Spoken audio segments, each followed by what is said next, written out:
Almost all markets are falling today. American, Chinese, European, and Asian. Wall Street is dumping absolutely everything. There are mass protests in the US, and the Trump team is starting to crack at the seams. Because Elon Musk opposed Trump's tariffs. And while Wall Street is beginning to realize the terrible reality, Trump calls tariffs the only possible cure for the trade deficit. And the White House writes about 11 weeks of endless victories of the new president.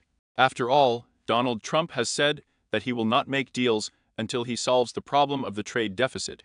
For example, he will not make a deal with China as long as Chinese imports exceed American exports.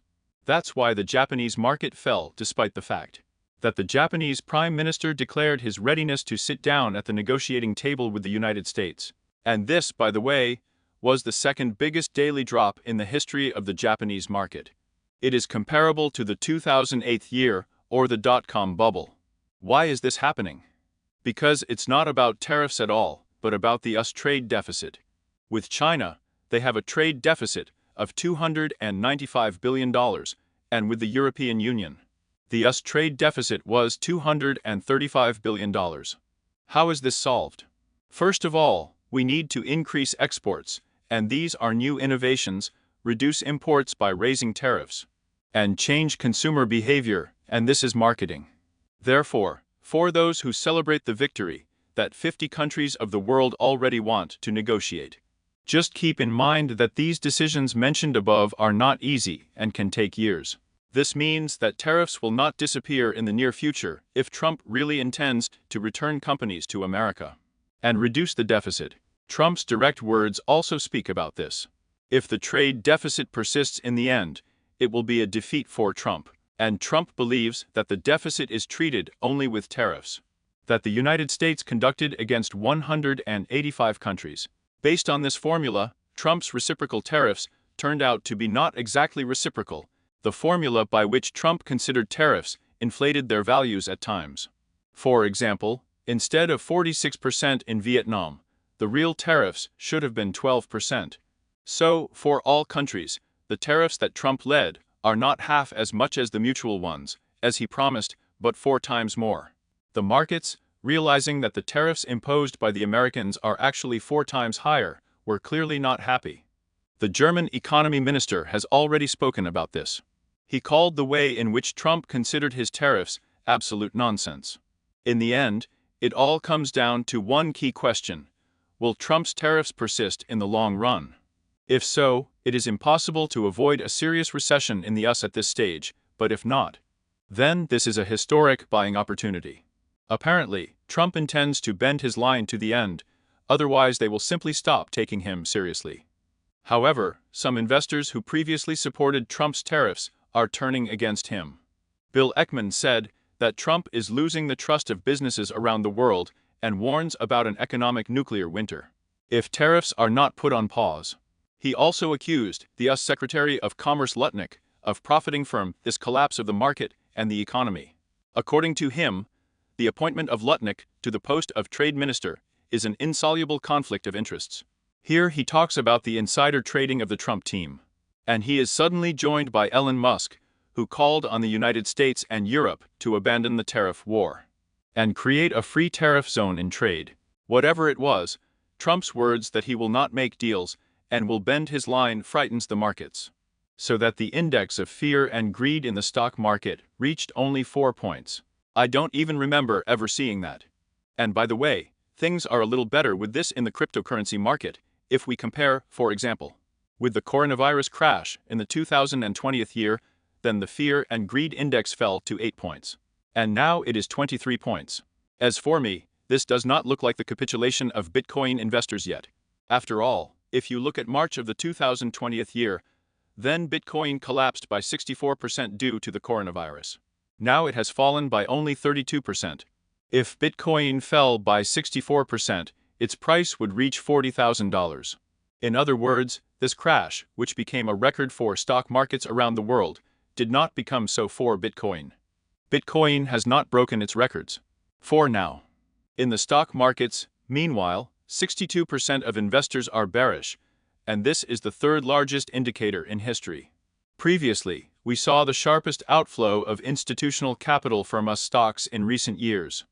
And now retail investors have finally added to this.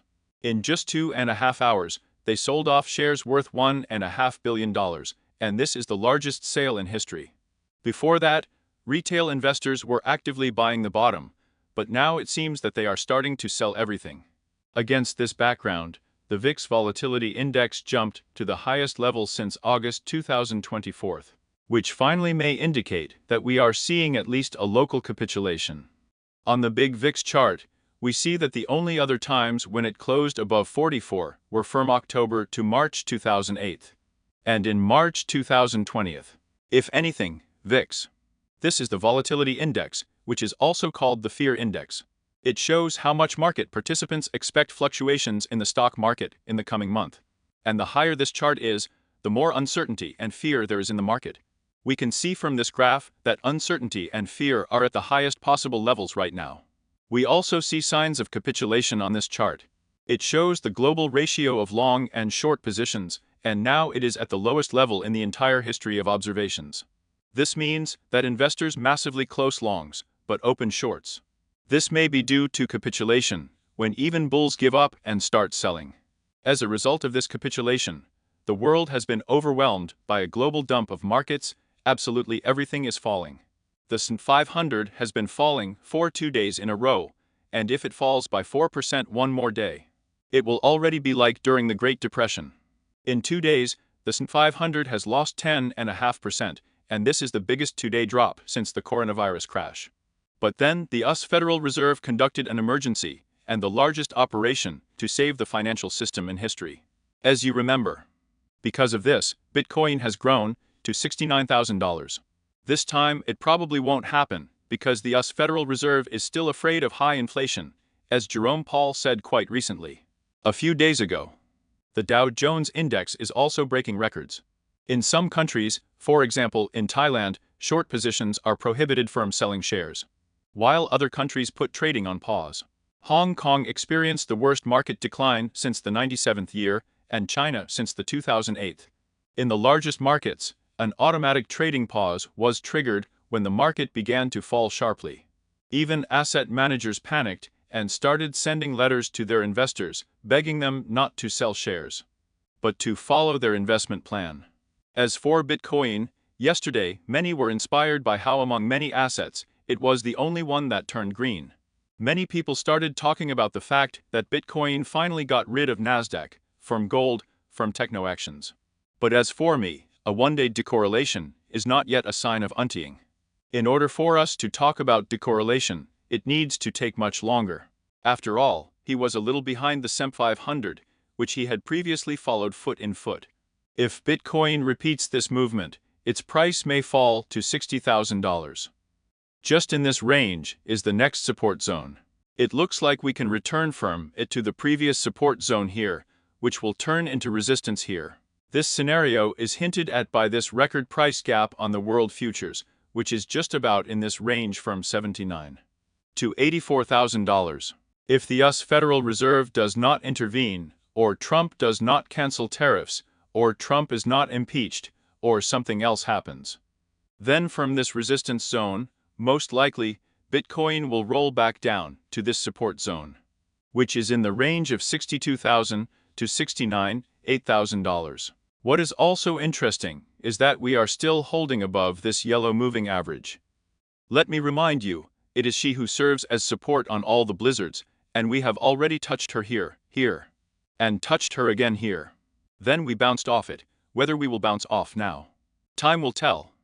But fundamentally and economically, there are not much prerequisites for this. In the previous bull runs, it also served as support, but the third time, the support was broken, which led us to a crash and a bear market. So we can say that Bitcoin is now at a decisive moment, testing support for everything was early.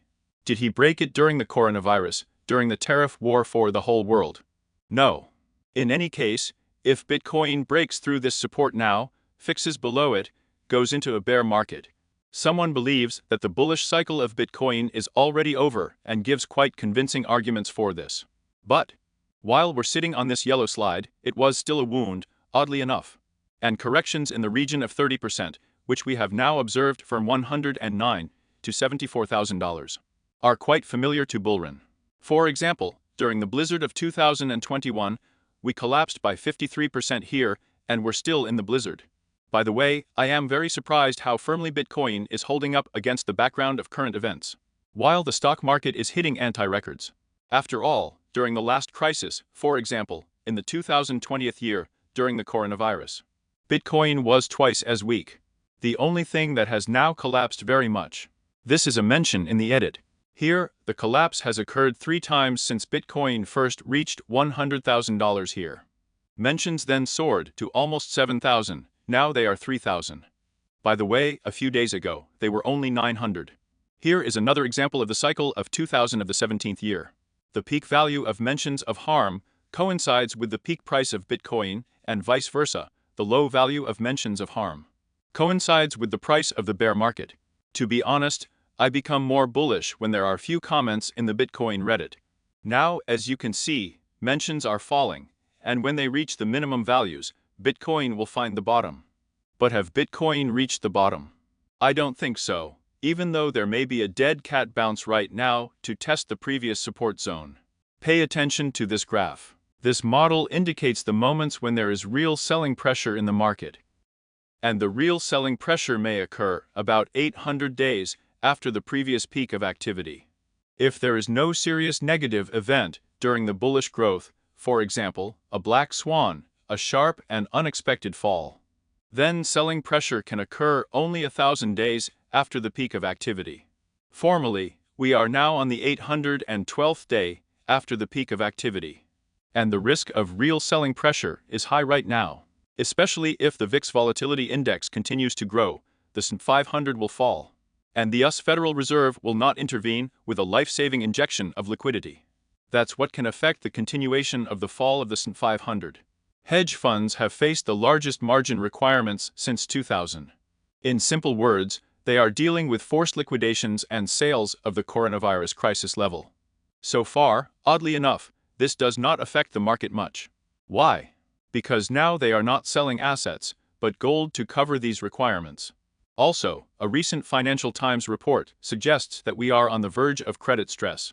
The issue of new debt is drying up due to high interest rates, and private credit transactions are frozen in the middle of negotiations. This collapse has serious differences from previous ones, such as, for example, the coronavirus crisis.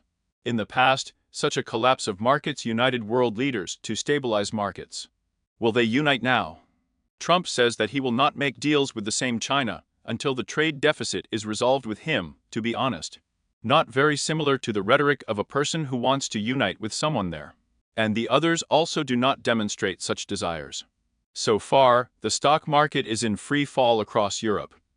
The German economy minister says that America is in a weak position, and Europe should act clearly and decisively. China is also in no hurry to unite. He imposes retaliatory huge 34% tariffs against the United States, and prohibits local companies from investing in America. Therefore, incentive measures this time will be national or, at best, regional, and are unlikely to be coordinated at the global level as before. The world has become more fragmented, and each country is playing its own game. All this does not add confidence and certainty. But what I am sure of is that there will be quantitative easing sooner or later. The fiat currency is unable to break this vicious cycle. Quantitative tightening translates into easing, and easing into tightening. And so it repeats all the time. So, the US Federal Reserve is already calling for considering the possibility of providing financial assistance to hedge funds, which are now facing large-scale margin calls that threaten forced liquidations, that is, forced sales on the market. Against this background, Donald Trump also calls on the US Federal Reserve to lower interest rates and stop playing politics. Actually, everything that is happening is also an instrument of pressure on Jerome Powell. The crisis is what has always forced the Fed to intervene. However, Jerome has already responded by saying that in his opinion, tariffs will have an impact on the growth of inflation. So the Fed is in no hurry to lower rates, which means Trump needs to push even harder. This post describes the situation well. Trump, if I bring down the stock market and the economy, then the Fed will be forced to lower the interest rate, which would be great for refinancing $9 trillion of debt this year. And the Fed in the US responds to this. We cannot lower rates because tariffs mean higher inflation. It's all like stagflation. Jeremy Powell, like Trump, also has his own interests outside of the rate cut. He was going to write his name into the list of greats, having successfully passed through one of the most unstable periods in the history of the United States. No one thought he would be able to make a soft landing, and yet he almost did, if not for the tariffs. This already looks like a personal war between Trump and Powell, which will naturally be felt by both the market and the economy. Because Trump is the President of the United States, the first economy in the world, and Jerome Powell heads the most influential financial institution in the world, the Federal Reserve System. J.P. Morgan says after this crash that Jerome will have to cut rates, even without waiting for the next meeting in May. The market has also increased the chances of a rate cut this year, and moreover, it already expects 4 rate cuts before the end of 2025. But the Fed's May meeting is still a whole month away, and this week there are many more important events for the market. Minutes of the Fed meeting on Wednesday, CPI inflation data on Thursday. Data on initial applications for unemployment benefits also on Thursday, data on producer price inflation for March on Friday, and data on consumer sentiment in Michigan also on Friday. All this data will affect the market and very much. Therefore, an even more volatile week awaits us. And now there's a catch that alarmists don't talk about. This controlled collapse is actually optimistic for the cryptocurrency. When the Fed turns around, we expect a shock rate cut plus a quantitative easing package. This means that dollar liquidity will increase, and risky assets will be sharply overvalued upward. Alt bitcoins will happily absorb this flow of liquidity. This graph speaks for itself. The market peaked around the time the rate cut started and continued to fall until the rate cut cycle ended. Quantitative easing was in the 2008 and 2020. Can we see quantitative easing now? Eventually, yes. However, Powell said there would be no quantitative easing until the rate cut cycle was over completely. And it was also in the 2008 and 2020. Pay attention to these two graphs, the first and the second. They are very, very connected. When this chart falls below 2.5, it indicates a strong pessimism of investors. The idea is that the time when most investors are pessimistic, years later, it is considered an opportunity, which is called once in lifetime, that is, the opportunity of a lifetime. Conversely, the higher this chart is, the more risky the entry point becomes, and often you risk buying the peak of the market. If this chart is at historical peaks, by the way, he was there recently. Today, the S&P 500 has experienced a historic drop of 10.5% in 2 days. And that's what happened in the past after similar falls. October 1987, S&P 500 fell by 20.5% in 1 week and recovered in 2 years. October 2008, minus 18.2% in a week, has recovered in 4 years. March 2020, minus 15% in 1 week, recovered in 6 months. April 2025, minus 10% for the week. The future will tell us how much time we will spend on recovery. And here we need to add something very important. In all these superfalls, the US Federal Reserve played an important role. For example, in 1987's Black Monday, the US Federal Reserve provided liquidity. The financial crisis of the 2008, the US Federal Reserve provided liquidity. 2020 COVID, the US Federal Reserve provided liquidity. This liquidity became the fuel for the market recovery back then. Therefore, my opinion is, either without the cancellation of tariffs or without the provision of liquidity to the Fed, we most likely will not fly into space. But sooner or later, the Fed will intervene, although Jerome Powell is resisting it now. But it's inevitable.